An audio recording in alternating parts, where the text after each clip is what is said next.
Hi.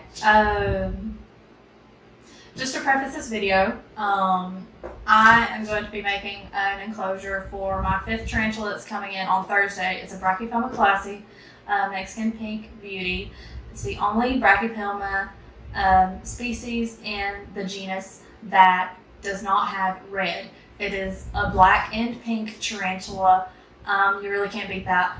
But just disclaimer, I know I still have a few leftover subscribers on this channel from when I was in high school and I posted singing videos and things like that. And if that's what you were expecting, I'm sorry.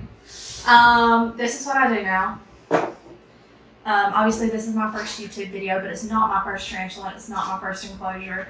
I've kind of got a collection back there. I don't know if you can see it or not. Probably in the peripheral. You can probably see my biggest right here. Sorry about the squeaky chair. We're working on that. But I am going to be preparing for my new tarantula. It's only 2 inches, so this is a 4 by 6 by 6, or maybe it's a 4 by 4 by 6. Don't know. It's somewhere in there. This is a Tarantula Cribs enclosure with the white bottom. It has a sliding magnetic lid, which is perfect for tarantulas. Plenty of ventilation for them to get the air that they need. And yeah, so let's get started. We are creating an enclosure for a terrestrial species today, which means they spend most of their time on the ground. You're rarely ever going to find them climbing the walls of their enclosure, although sometimes they do.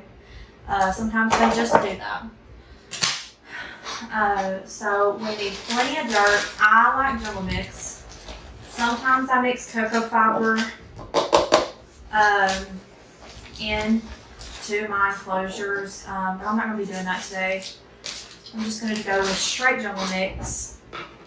Not only is it a good substrate for the tarantula to burrow in, and it holds the moisture that they need, and is safe for the tarantula most importantly.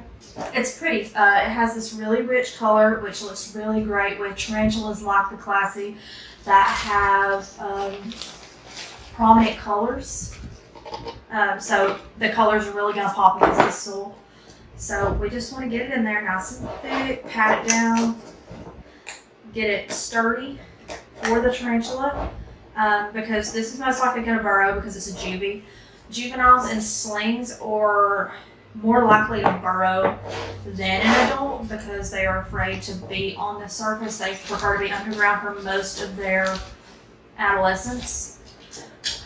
So you need to make sure that they at least have that option. They may sit on top for their entire lives and never burrow, because I have one that does that. But just for them to have the option to make that burrow and to dig, you want to give them ample digging room, basically. About 2 inches, 2 or 3 inches is what this looks like to me. That's going to be plenty enough for a 2-inch tarantula. They're not going to need much more than that. They'll be able to get under there pretty good. So, what I like to do next is decorate. I like to put things in there to make it just a little cuter. So I'm going to poke this. Hold on. Let me think about this, because the last enclosure I made, I put the water bowl up here, so I have to open the whole thing to water. So I moved the water bowl to the back, but I'm not doing that this time, and make sure the water bowl is where I need it to be. And for this size tarantula, a bottle cap is the best you're going to be able to do, because you're not going to find a cute water bowl that size. So I'm just making sure I've got that in the back where it needs to go. I'm going to push the jungle mix up against this little fake plant here to keep it sturdy. I think that looks cute. Let's see what we've got here.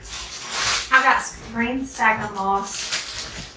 I also have the dried sphagnum moss, which is it's like brown, but I prefer the green because look how pretty it is. And it holds the moisture the same. It doesn't matter. It's completely preference. It's literally just preference. Let me get a hide ready. Hold on just a sec.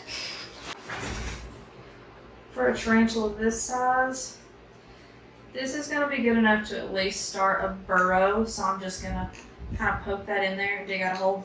Hold on. I'm going to bury that.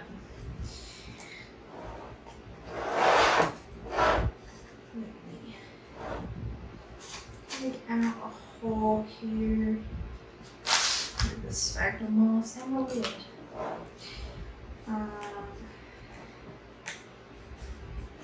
I like to just get one started for them because if you don't pick a spot, they're going to. So I like to just pre-pick a spot for them. So that way I think it looks nice and they think it's fine. Let's see.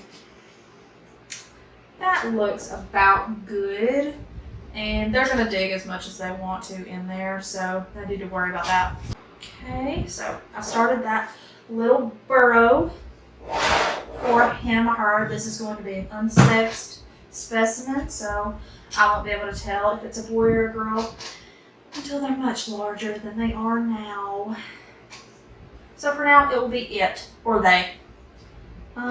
So let's stick some pretty green moss in here to keep it cute.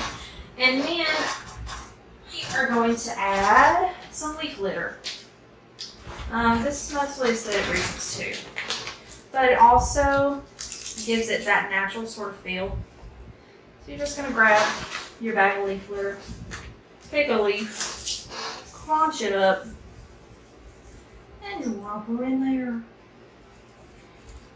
I'm going to be careful how ham I go because this is a little one.